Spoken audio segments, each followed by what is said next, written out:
Everyone, DVS ম্যাডামের ক্লাসে তোমাদের সকলকে স্বাগতম। আমি ডিভিএস ম্যাডাম। সবার আগে চ্যানেলটা সাবস্ক্রাইবের পর প্রত্যেকে নোটিফিকেশন অন রাখবে, যাতে যখন ভিডিও আপলোড হোক তোমাদের কাছে পৌঁছে যায়। আলোচনার বিষয় আজকে ক্লাস 9 হিস্ট্রি আমরা 5 নম্বর স্কুলের প্রশ্নপত্রটা সলভ করব। শুরু করা যাক। ভিডিওটা বেশি থেকে বেশি লাইক শেয়ার করো। দেখো, সবার প্রথমে কি বলেছে, সঠিক উত্তর বেছে নিয়ে লেখো।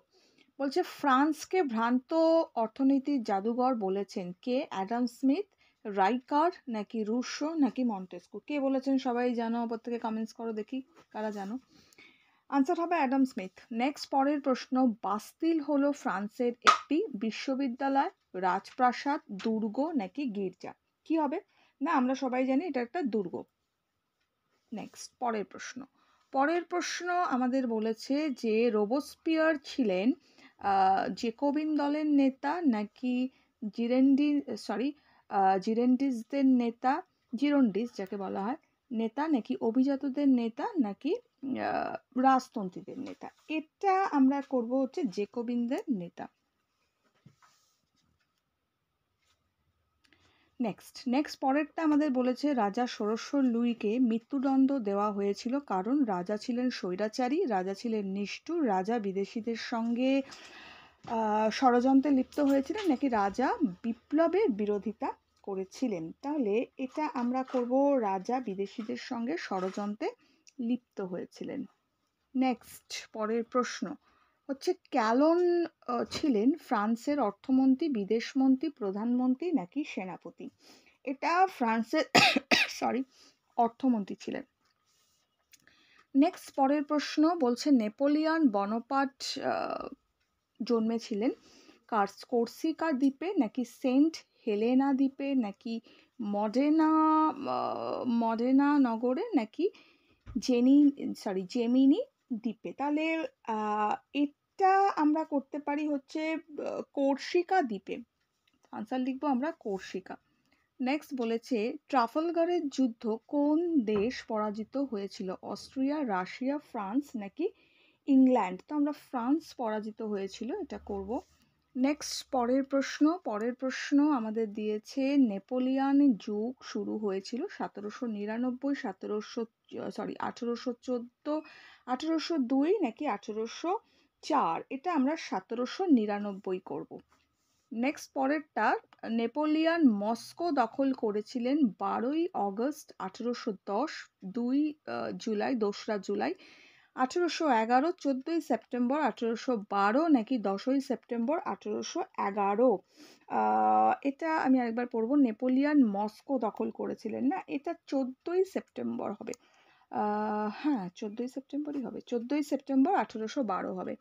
নেক্সট হচ্ছে নেপোলিয়ন মৃত্যু হয়েছিল, আচ্ছা, কিউবা দ্বীপে, নাকি সেন্ট পিটার্সবার্গে, নাকি সেন্ট হেলেনা দ্বীপে, নাকি এলবা দ্বীপে? এটা হেলেনা দ্বীপে হবে।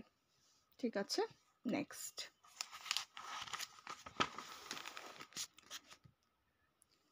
পরের প্রশ্ন আমাকে দিয়েছে নিচের প্রশ্নগুলো একটি বা দুটি বাক্যে উত্তর দাও, যে কোনো 6টা করতে দিয়েছে।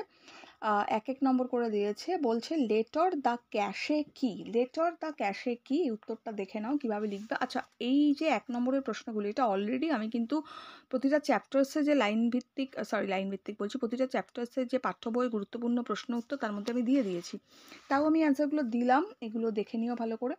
দেখো কি বলেছে, লেটার দ্য ক্যাশে কি? উত্তর লিখবো লেটার দ্য ক্যাশে হলো ফ্রান্সে প্রচলিত এক প্রকার রাজকীয় গ্রেফতার পরোয়ানা। এই পরোয়ানা ভিত্তিতে রাজকর্মচারীরা, দেখা যাচ্ছে তো, রাজকর্মচারীরা যে কোনো ব্যক্তিকে গ্রেফতার করে বিনা বিচারে দীর্ঘদিন আটক করে রাখতে পারতেন। ঠিক আছে, ক্লিয়ার? নেক্সট, পরের প্রশ্নে চলে যাব। পরের প্রশ্ন আমাদের বলেছে শূন্যস্থান পূরণ করো। আচ্ছা, ভালো কথা।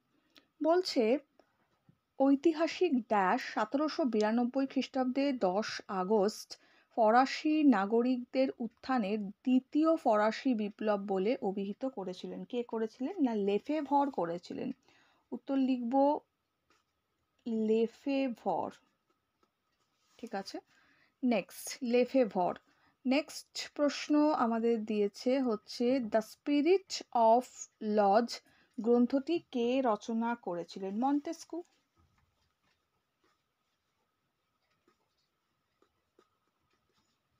ওকে, নেক্সট পরের প্রশ্নে কি বলেছে, বলছে কোন যুদ্ধে ফরাসি নৌ শক্তির দুর্বলতা প্রমাণিত হয়েছিল? এটা ট্রাফালগারের যুদ্ধে হবে।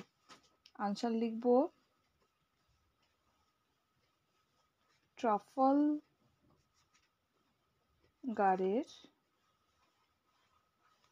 যুদ্ধে। ঠিক আছে, ট্রাফালগারের যুদ্ধে হবে। নেক্সট প্রশ্ন আমাদের বলেছে কম্পোফর্মীয় সন্ধি কি? আচ্ছা, অ্যান্সারটা দেখে নাও। দেখো উত্তরটা আমরা লিখব কম্পোফর্মীয় সন্ধি। 1797 খ্রিস্টাব্দে নেপোলিয়ন ও অস্ট্রিয়ার সম্রাট দ্বিতীয় ফ্রান্সিসের মধ্যে ক্যাম্পোফর্মীয় সন্ধি স্বাক্ষরিত হয়। ক্যাম্পোফর্মীয় সন্ধির শর্ত অনুযায়ী, এটা আমি সরাচ্ছি, দেখে নিয়েছো, এটা পেজ উল্টালাম। প্রথম পয়েন্টে লিখব অস্ট্রিয়া ফ্রান্সকে লোম্বার্ডি, জেনোয়া ও নেদারল্যান্ডের কিছু অংশ ছেড়ে দিতে বাধ্য হয়। নেক্সট, বেলজিয়াম প্রদেশের ওপর ফ্রান্সের কর্তৃত্ব অস্ট্রিয়া মেনে নেয়। হলো। নেক্সট পরের প্রশ্নে যাব। পরের প্রশ্ন আমাদের বলেছিল যে শত দিবসের রাজত্ব বলতে কি বোঝো? আচ্ছা, এটার উত্তর আমরা লিখব 1814 খ্রিস্টাব্দে মিত্রশক্তির কাছে পরাজিত নেপোলিয়ন 1 বছরের মধ্যে 1050 জন সৈন্য নিয়ে এলবা দ্বীপ থেকে ফ্রান্সে ফিরে আসেন।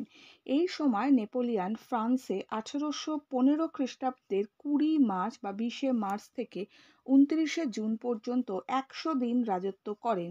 একে শত দিবসের রাজত্ব বলা হয়। ঠিক আছে, নেক্সট পরের প্রশ্ন আমাদের বলেছে যে ডাইরেক্টরি শাসন কি?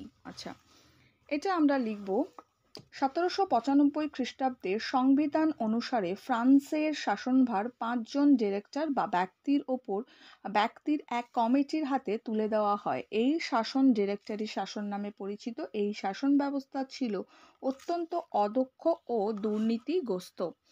ডিরেক্টরদের শাসনকালে ফ্রান্সের শাসন ব্যবস্থা ভেঙে পড়েছিল। ঠিক আছে, নেক্সট প্রশ্নে চলে যাব। নেক্সট প্রশ্ন আমাদের বলেছে কনসুলেটের শাসন কি? আচ্ছা, এটার উত্তর আমরা লিখব কনসুলেটের শাসন বলবো নেপোলিয়ন 1799 খ্রিস্টাব্দে 9 নভেম্বর ফ্রান্সে ডিরেক্টরি শাসনের অবসান ঘটিয়ে কনসুলেটের শাসন প্রবর্তন করেন। এই শাসন ব্যবস্থা 3 জন কনসুলারের হাতে শাসন ক্ষমতা অর্পিত হয়। এতে নেপোলিয়ন ছিলেন সর্বশক্তিমান প্রথম কনসাল।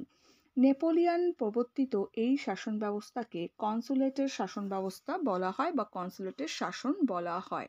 ক্লিয়ার? এই আনসারটা আমরা লিখব।